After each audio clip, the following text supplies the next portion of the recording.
po at medyo na-delay ang aking pag-update sa aking YouTube channel kasi medyo busy sa work. At ito nga, medyo break. So, a recap sa aking YouTube channel. Una, di ba, may sa aking mga recall this passion. Yun ang music. Kumanta po tayo. Ang lakas, ang tapang. And then, yung isa naman ay nag-travel tayo before the lockdown.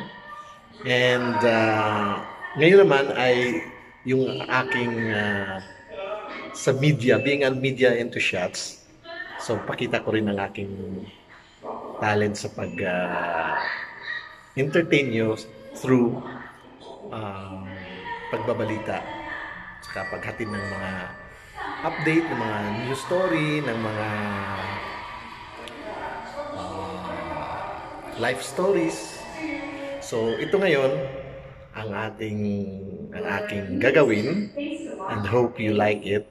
Ang buhay at musika ng pambansang idol na si Appleboy Regino. And of course, sa mga additional natin mga showbiz and news information. Okay? So hope you gonna like it, and please don't forget to subscribe and like, share my channel. Right? Maraming salamat po.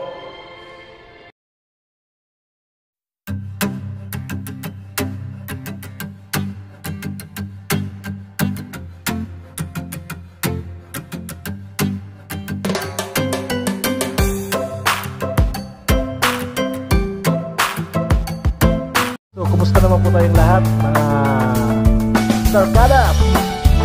Welcome to Smop TV. Alam nyo yun? Ano yun? Acronym ko yun. Ako lang nag-ano yun. It's Star Philippine Online TV. Yan. So, ito ay bago po sa Star Philippines, which is I'm one of the DJs also sa online radio. By the way, puro online lang po tayo muna. And ito ngayon, nag-create sila nag-launch sila ng online TV. Yung Star Philippine Online TV. Kaya ginawan ko ng acronym na Spot TV. Okay? Para medyo shortcut na lang natin. So, ito nga, binigyan din ako ng pagkakataon sa management na naniniwala sa aking kakayahan. Yay! Ang lalim yun, Chong. So, binigyan nila ako ng spot. Although, ito nga, yung schedule ko ay medyo staggered. So, dahil sa trabaho, of course, priority natin ang trabaho para sa ating mga kababayan pagsilbi sa bayan. Di ba? Okay. Natanggap ko naman, pero sabi ko lang is ayusin ko lang schedule ko talaga. Hindi ako pwede sa regular programming. And it's one of my stress reliever rin to. Kaya tinanggap ko rin to kasi mahirap rin yung puro trabaho lang. At least kahit papano sa boses natin sa mga DJs, VJs, yung mga masa na gustong mag-share ay marinig naman ng ibang tao. Okay? Pilot episode or shall I say launching ng aking programa na Afternoon Delight. About my program, what is it all about? It's all about the lifestyles, life, stories, news stories, feature stories, showbiz stories, and of course, informations here and abroad, news update, and Filipino community events. Yan. Diyan ako mahilig. Okay, dahil nga feature story ang ating pinag-usapan, ang ating pag-usapan ngayon ay all about the life, ang musika at buhay ng ating yumaong idol ng masa, si Appleboy Regino. Alam nyo naman yan. Noong November 29 ay kumbaga kinuha na siya ni Lord. Here's a song from Appleboy Regino, Di Ko Kayang Tanggapin. One of his hits.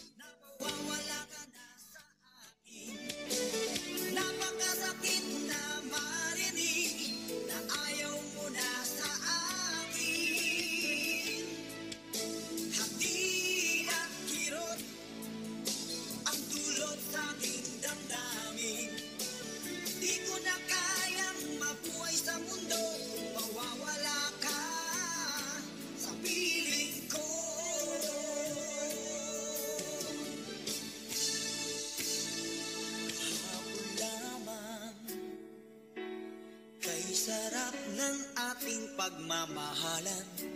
Ang sabi mo pa, pag-ibig mo'y walang hanggan.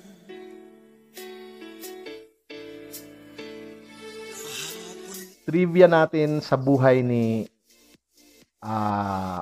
Idol. Okay, here's the trivia. Ano nga ba ang totoong pangalan ni April Boy Regino? Siya ay si Dennis Regino Magluyuan Magdaraog. Ipinanganak ngayon noong Bulol, April 9, 1961. At yun nga, kinitil ang kanyang buhay. I mean, kinuha ni Lord na ang buhay niya noong November 29, 2020. Mas kilala bilang April Boy Regino na isang mga awit, songwriter at musikero, OPM, Original Filipino Music, na popularized ballads tulad ng Paano ang Puso, Umiyak ang Puso at Di Ko Kayang Tanggapin. Yun nga kanina. Balikan natin yun. Nung dekada 1990. Dekada 1990 po yun. At saka sa mga novelty na kanta. Tulad ng Yeye Bonel, di ba? Kumanta siya ng Yeye Bonel. Tapos, pag nag-concert siya, palagi siyang nakasuot ng baseball cap. Sana yung sombrero ko. Yun ang, excuse me po. Yun ang kanyang baseball cap. I mean, lagi siyang may baseball cap siya, may iba pa rin siyang hawak, tapos pag concert niya or mag-guesting siya, tinano niya yun sa kanyang mga fans, di ba? Mamaya, subukan natin. Kaso wala akong fans dito. Asa ka pa. And, tinanong siya kung bakit daw yun. Yun ay isang trademark. Kailangan mo talagang sa larangan ng showbiz or kahit sa anumang pakikibaka sa buhay, kailangan may trademark ka. Moving on, his early life. Si Dennis Regino Magluyuan, or maagang buhay niya, ay isinilang noong April 9, yun nga, sa Marikina. Siya ay pang-apat sa 8 anak ni Tomas at Lucena at lumaki sa isang slum na malapit sa release ng tren sa Caloocan. Bilang isang bata, tinulungan niya ang kanyang mga magulang na magbinta ng kakanin, mga pangmerienda, banana Q, kamuti Q, at madalas siyang hilingin ng isang kanta or pakantahin muna bago ang customer ay bibili. Ang hirap nun kakanta ka pa bago sila bibili. Pero alang-ala sa yung trabaho or yung hanap buhay, kanta ka na lang. Meron namang pera, may dagdag pa yun, di ba? Pero of course, sa edad ng 10, nagsimula na siyang sumali sa mga patimpalak, yung contest, singing competition, sa pag-awit para sa prize, gantimpala. Tapos umalis siya sa paralan ng pagkatapos ng grade 6 niya upang magtuon sa pagkanta, yung elementary. So, bukod sa mga patimpalak, naging na rin siya, naging front act sa mga local na artista. Siya muna ang kakanta bago ang mga main na sa piyesta at para sa ibang panimula, yun nga, para sa ibang mga musikero. Sa edad na 18, ayun, nag-Japan siya. Doon siya nagsimula ng isang mga awit sa Japan. Okay? So, balik.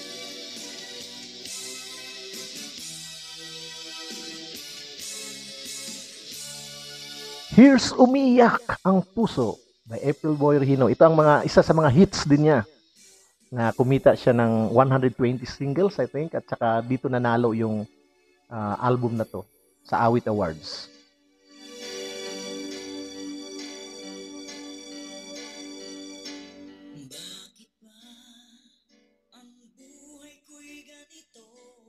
So, patuloy tayo sa karera sa musika. Bumalik si Regino sa Pilipinas noong 1993 at kasama kanyang mga kapatid na sina Vingo at Jimmy na bumuo ng grupong musika ng April Boys. So, yun ang unang April Boys.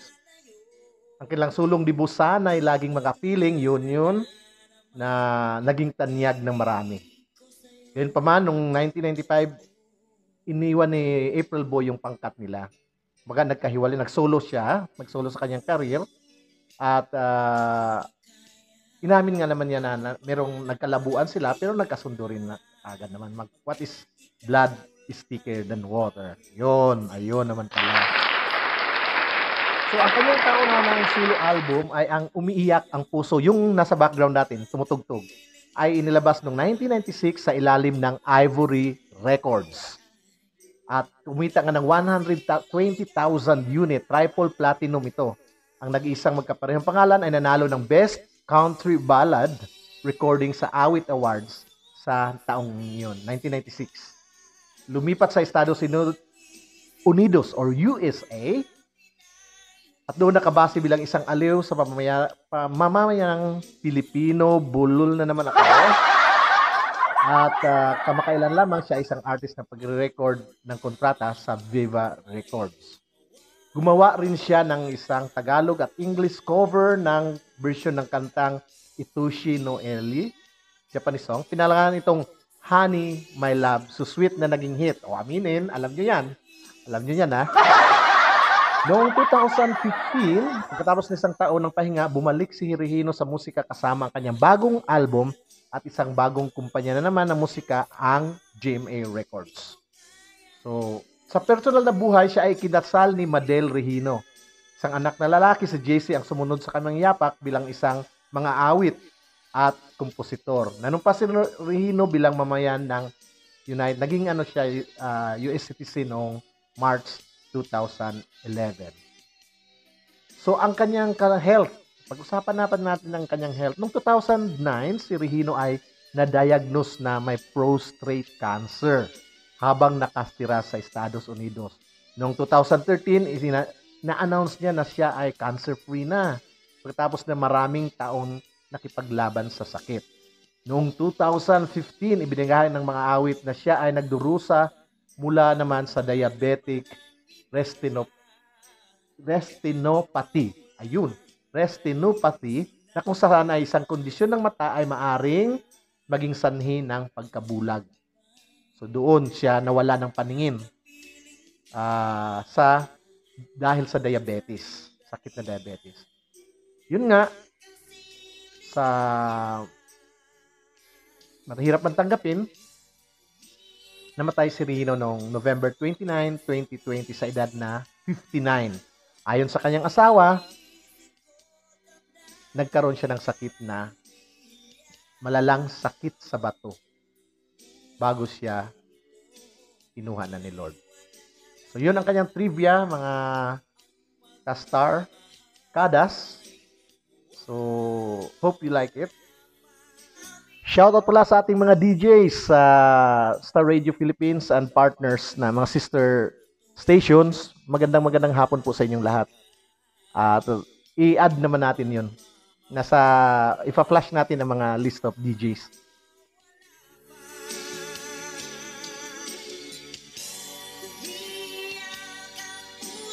DJs and VJs dito sa Star Philippines Online TV.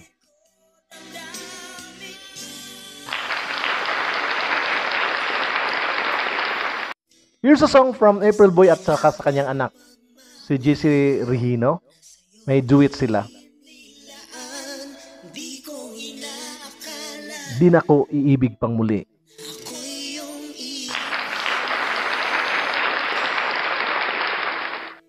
Akala ko tayo ng dalawa, yung pala ay mayroong iba. Mukha tuloy akong tanga.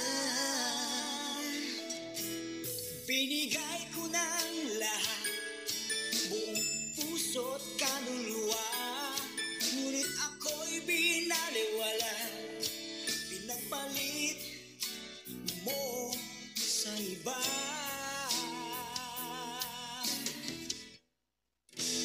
Di na ako iibig pang muli. Ayoko na masaktan pang muli. Tama muna sa'kin ang mag-isa sa isang tabi, pagkat hindi ko na kayang magmahal pa ng iba.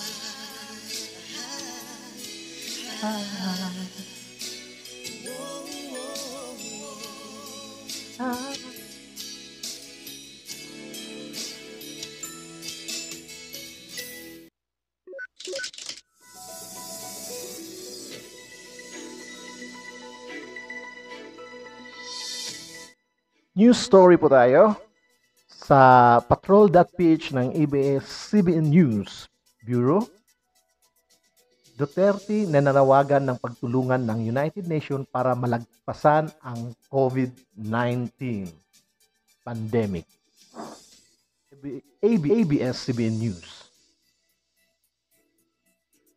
Nananawagan si Pangulong Rodrigo Duterte sa ibang mga bansa na magtulong-tulong at maghanap ng paraang makatulong sa lahat ng tao sa pagtugon sa pandemyang dulot ng COVID-19.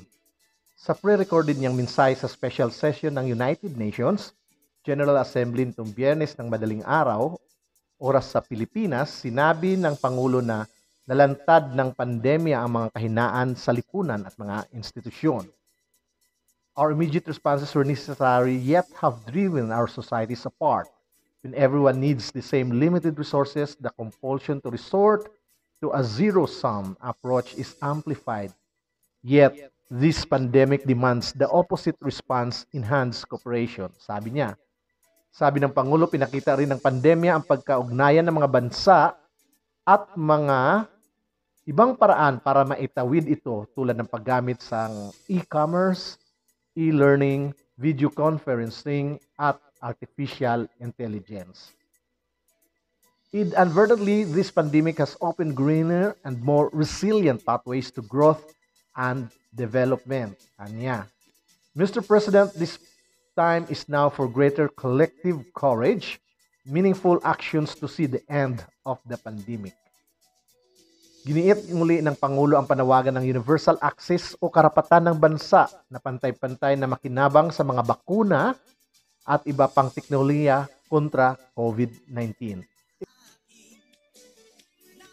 And that news is brought to you by Star Philippine Online Network. And of course, from our source, patrol.ph, ABS-CBN, reported by Anju Bagawaysan. GMA naman tayo online, GMA News, Dolly to offer 26,000 job openings to OFWs who lost jobs amid pandemic. The Department of Labor and Employment announced it will offer more than 26,000 job openings in the Information Technology and Business Process Outsourcing or BPO industry to overseas Filipino workers who lost their jobs amid the COVID-19 pandemic. According to JP Soriano's report on 24 Oras, on Thursday, among the possible job types are in customer service, technical support, IT support, developers, and consultants. Moreover, Dolly said is also looking for workers with new skill for manufacturing companies. Dolly urged OFWs to learn new skills through the Technical Education and Skills Development Authority or TESDA or through online skills training from private sectors. Dahil po may shift pagdating dito sa skills, kinakailangan po ng kaunting push pagdating sa training ng ating mga manggagawa. Tutay said. This report from Maria Angelica Garcia of GMA News. Sa PEP Troika, Nora Honor arangkada bilang bida sa MMF F 2020 Entre at Kapuso Serye. Ayun. From Jerry Ulea, November 5, Webes, nag-umpisang ipinalabas ng GMA Tilibabad ang bagong episodes ng teledramang Descendants of the Sun ni Dingdong Dantes at Jeneline Mercado. November 9, Lunes, nagsimulang mapanood sa afternoon prime block ng GMA ang Prima Donnas. Simula sa December 7, Lunes ay mag-umpisa na ang rerun ng Bilangin ang Bituin sa afternoon prime pa rin ng Kapuso Network.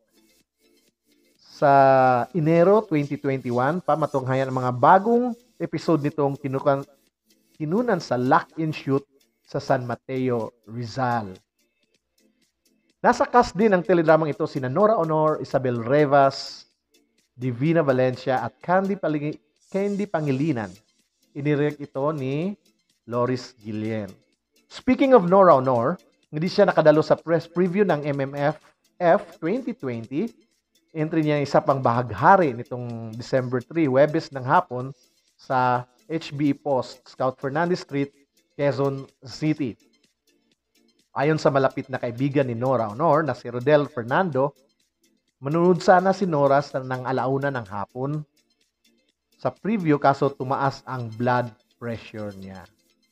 Sa pelikula Love Triangle ang mga karakter ni Nora, Philip, Salvador at Michael De Mesa. Anak ni Nora at Philip sa istorya sina Zanjo Marudo, Joseph Marco and Sanya Lopez. So yan ang ating showbiz update galing sa Pep Troika. Okay? So punta naman tayo sa Filipino community events sa Jeddah. Ang Filipino Stars of Jeddah ay nag-sponsor po sila nagpa-audition sila ng Jeddah Search for Jeddah Pop Singing Superstar. Superstar season 5 na po 'yon, season 5. So ayon sa kanila may mga I think almost basta nakatatlong elimination round sila at nakakuha na sila ng semi-finalist. So that is the Filipino Stars of Jeddah headed by Mr. Lonel Soleto. Ang unang episode pa naman, magkita-kita pa tayo sa sunod. Sana nagustuhan, ganun talaga sa una. Sabi nga nila, basta sa una, mahirap.